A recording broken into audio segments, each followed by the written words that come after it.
Cafodd O.M.Edwards I eni mewn tyddyn to gwell a llawr prif iddo. Enw I gartref oedd Coed y Prif. Safai tua milltir o lan uwchlyn wrth ymyl y bala. Ffermwr tlawd oedd tad O.M.Edwards. Aeth O.M.Edwards fel pob plentyn arall y pryd hwnnw i'r ysgol Sul cyn mynd i'r ysgol ddyddiol. Cymraeg oedd iaith yr ysgol Sul. Cymraeg oedd iaith gyntaf pawb yn yr ardal, ond doedd neb yn siarad Cymraeg yn yr ysgol ddyddiol. Saesneg oedd popeth yno, bod pob un o'r plant yn dod o gartrefi Cymraeg.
Saesneg oedd popeth yno, bod pob un o'r plant yn dod o gartrefi Cymraeg.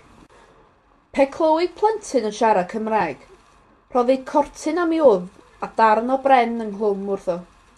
Roedd y ddwy lythyren U-N oedd ar y pren yn golygu Welsh not. Rhoddid y pren U-N am wddf y plentyn cyntaf a feiddiau siarad Cymraeg.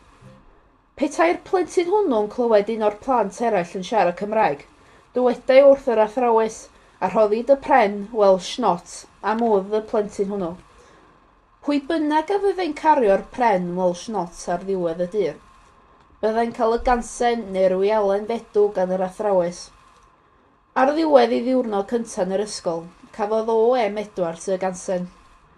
Cafodd e'r gansen nifer fawr o weithiau ar ôl hynny. Doedd O.M.Edwards ddim yn cario storïau i'r athrawes fod plant eraill yn siarad Cymraeg. Teimlai O.M.Edwards i fod na rhywbeth o'i le pan fyddai plentyn yn cael ei gosbi am siarad iaith ei fam. Penderfynodd i fod o fynd i wneud rhywbeth i sicrhau bod plant Cymru yn cael siarad eu iaith eu hunan yn eu gwlad eu hunan.